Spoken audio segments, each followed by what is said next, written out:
What up, guys? I'm back with another one. I'm here to talk about Ice Cube releasing his debut solo right after he left N.W.A. The rest is history. And this is a classic right here, Amerikka's Most Wanted. It was released on May 16th, 1990. Happy 36 years to this record. It was released through Priority and primarily produced by Public Enemy's production team, the Bomb Squad, and the album was a commercial success, peaking at number 19 on the Billboard 200 and was certified platinum in the U.S. of June 23rd of 1990, and it received widespread acclaim upon its release and is regarded as a hip-hop classic and one of the best albums of the 1990s. And more to it, after the parting from Ruthless Records and the West Coast legendary group N.W.A, Cube immediately moved to record his own album, and he maintains that originally and he and N.W.A producer Dr. Dre still wanted to collaborate for Cube's debut solo, but the move was very nixed by the label powers. When he went solo, he wanted Dre to produce the album, but Jerry Heller vetoed that, and I'm pretty sure Easy didn't want Dre to do it, but Dre did want to do it. He did want to do it. It's just, Jerry Heller was being a freaking stupid at the time. And so we got to put that on record. And Dre wanted to do my record, but it was just too crazy with the breakup of N.W.A. Ice Cube had told a retrospective of 20 years later. So linking up with Sir Jinx, Dre's cousin, Cube had made use of pre-written notebooks of songs meant for N.W.A.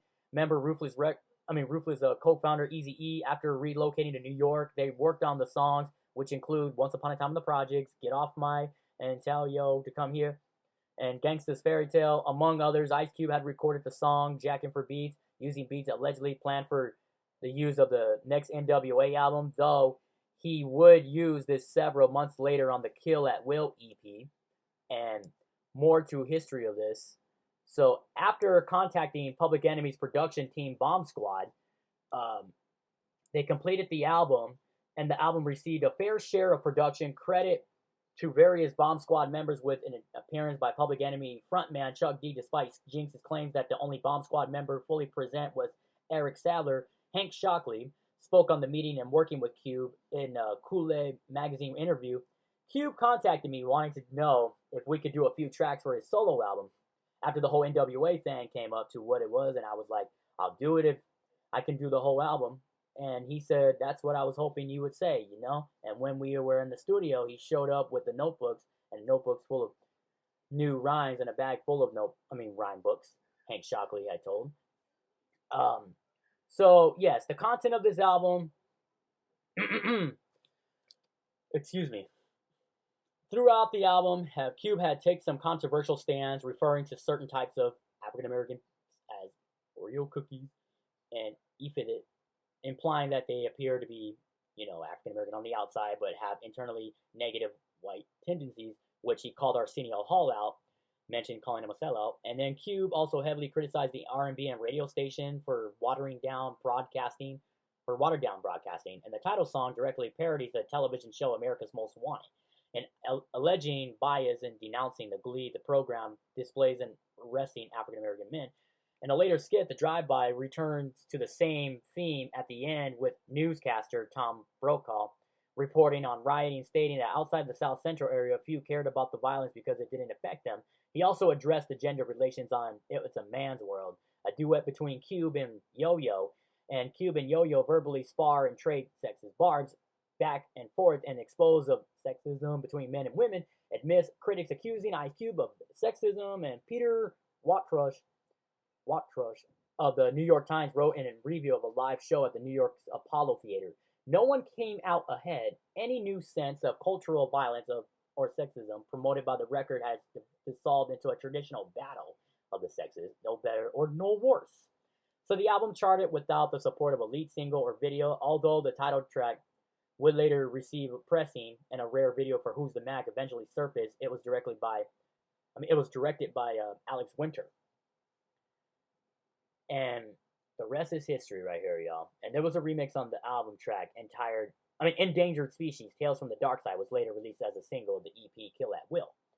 And the title track was their first official single of the album. The B-side for the song was Once Upon a Time in the Projects, Who's the Mack, was released as a promo single in the music video. And Upon the release, it had received critical acclaim, and over the years, it has been regarded by many as a hip hop classic. And the Washington Post, David Mills, had wrote that with the album, Cube has now proven that he was N.W.A.'s crucial element. He's unusually a gifted rhymer, and his delivery is even more self-assured. That it was when he dissed every cop in the nation. And the source commented that Ice Cube's performances are given the perfect backdrop by the Bomb Squad, who the magazine said that had really outdone themselves by integrating funky pimp type grooves into their metallic bum rush style beats. Rest is history. This album will always be a classic. Nobody could ever touch a classic like this in a lifetime, man. 36 years ago, still a West Coast classic, even mixed with the East Coast in it, too. Classic, man. You got incredible bangers. You got the title track, the You Love to Hate, Better Off Dead, A Gangsta's Fairytale, What They Hittin Foe, You Can't Fade Me, Turn Off the Radio, Endangered Species, Tales from the Darkside with Chuck D, Once Upon a Time in the Projects, JD's Gaffilin, Who's the Mack, It's a Man's World with Yo-Yo, Rolling with the Lench Mob, The Drive-By, Tell Yo to Come Here, and I'm Only Out for One Thing with Flavor Flav. Just all bangers, man. Just incredible bangers. What's your favorite song off this classic? Don't forget to hit that like and subscribe and comment and follow your boy. I will be glad to return. Y'all have a blessed one and stay safe and keep bumping this record on your turntables, y'all. Peace, y'all.